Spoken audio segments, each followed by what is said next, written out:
According to standard operating procedure, if an FAA flight controller notices anything that suggests a possible hijacking, the controller is to contact a superior. If the problem cannot be fixed within about a minute, the superior is to ask NORAD, the North American Aerospace Command, to send up or scramble jet fighters to find out what is going on. NORAD then issues the scramble order to the nearest Air Force base with fighters on alert.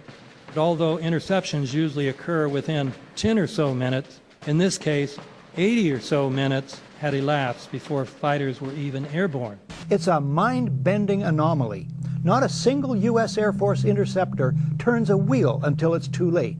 There are no jets at all. What if they were so confused and had been so deliberately confused that they couldn't respond? The reason that they didn't know where to go was because a number of conflicting and overlapping war game exercises were taking place. It involved the insertion of false radar blips onto radar screens in the Northeast Air Defense Sector. Center Team U, we have a problem here. We have a hijacked aircraft headed towards New York. We need someone to scramble some F-16s or something up there to help us out. Is this real world or exercise? Is this real world or exercise? There was another exercise, Vigilant Warrior, which was, in fact, according to a NORAD source, a live-fly hijack drill being conducted at the same time.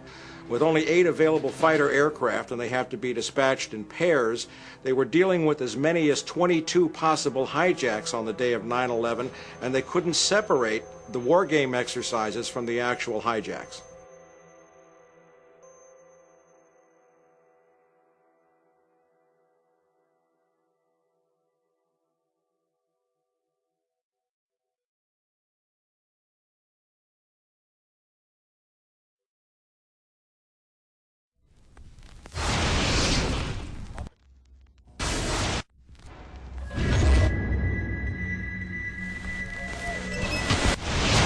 Page 172.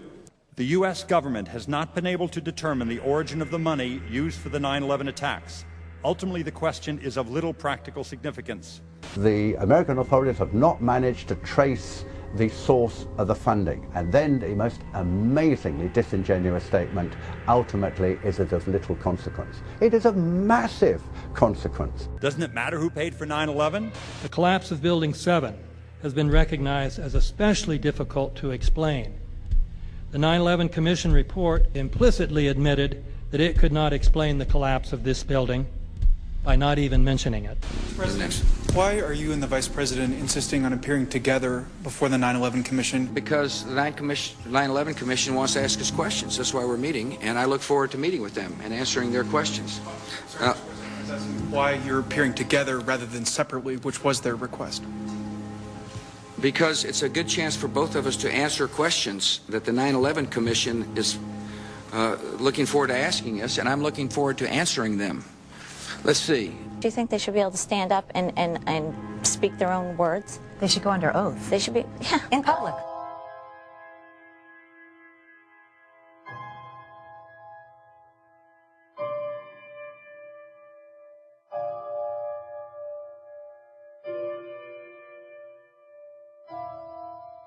Don't you think that the families deserve to have a transcript or to be able to see what you Adam, said? you asked me that question yesterday. I got the same answer, yeah. The final report was a unanimous report. That means that if there was a single commissioner who had any objection about anything, that fact would be dropped from the report. We have found out that he not only served on the transition team of the Bush administration, that he was a person who wrote a draft memo for the setup of the Bush administration's National Security Council, that he was an individual who wrote the preemptive war strategy that was eventually used for the war in Iraq, that he is a close friend of Condoleezza Rice's. We want him to resign. There is literally nothing in the 9/11 report that the Bush administration did not approve of. We can understand, therefore, why the Commission, under Zelikow's leadership, would have ignored all the evidence that would point to the truth, that 9/11 was a false flag operation intended to authorize the doctrines and funds needed for a new level of imperial mobilization.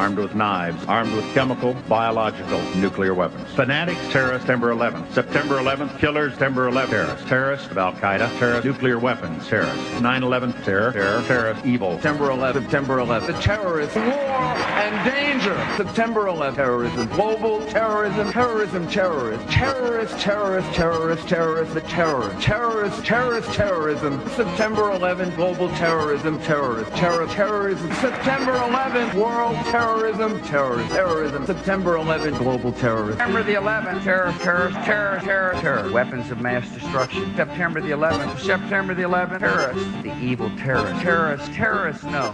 Terrorism. The words are hypnotically repeated. Terrorism, terrorist, terrorist threat, and of course, believed to be linked to Al-Qaeda. But it's the so-called war on terrorism that's in our faces practically 24/7 as the inescapable focus of our existence. One day, our grandchildren will look back on this time and ask, how was the war on terror won? The entire U.S. ruling class, ruling elite, comes to see terrorism as the preferred means, indeed the only means, to provide social cohesion, to provide an enemy image for the society to keep it together. According to neocon theory from Carl Schmitt, you have to have an enemy image in order to have a society. It's a very dangerous thing because now it means that the entire social order, the political parties, intellectual life, politics in general, all based on a monstrous myth. Monstrous myth.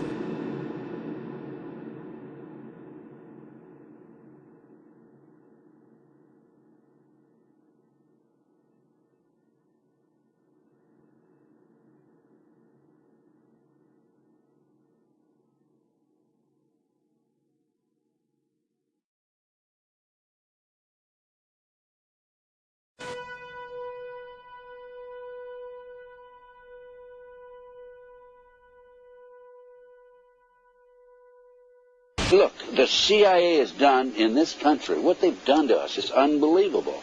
Look at the terrorist acts that have occurred. The CIA behind most, if not all of them. We had the Marine Barracks. We had our embassy in Kenya. We had Pan Am 103. We had the USS Cole. We had Oklahoma City. We had the World Trade Center in 1993. That helped the terrorists blow up the World Trade Center the first time. They built the bomb. They got the driver's license. The informant, the informant, a fellow named Salam, a 43-year-old former Egyptian army officer, he was given the assignment to put the bomb together. And he went to his supervisor, his FBI supervisor, and said, we're going to put a dummy bomb in here, right? And the FBI supervisor said, no, we're going to put a real bomb. The FBI actually carried out the attack on the World Trade Center in 1993. They actually hired Ahmad Salam and paid him $1 million and gave him real explosives, a detonator, and told him to build a bomb and to give it to the foolish people that he was controlling to allow them to attack the World Trade Center complex. Unfortunately for them, there were only 6 people killed, not enough to pass the legislation. So what happened is 2 years later, April 19, 1995, down comes Oklahoma City Murrah building, 168 people killed. 1 year later, the anti-terrorism legislation that takes away many of our constitutional rights and civil liberties is passed.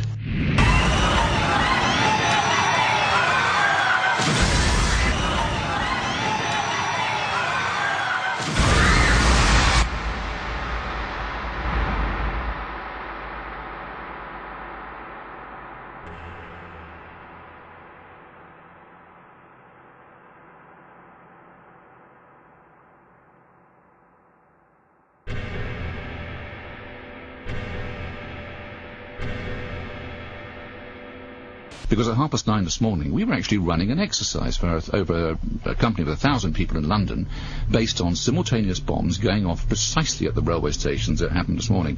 So I still have the hairs on the back of my neck standing upright. To get this quite straight, you were running an exercise to see how you would cope with this, and it happened while you were running the exercise? Precisely.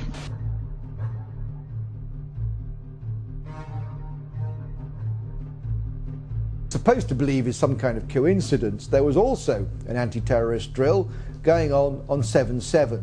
And again, just like 9/11, they were talking about attacks on the same targets, the same kind of tube stations, and exactly the same time as the actual attack happened, providing some kind of cover for what must be operations orchestrated in some way by the state.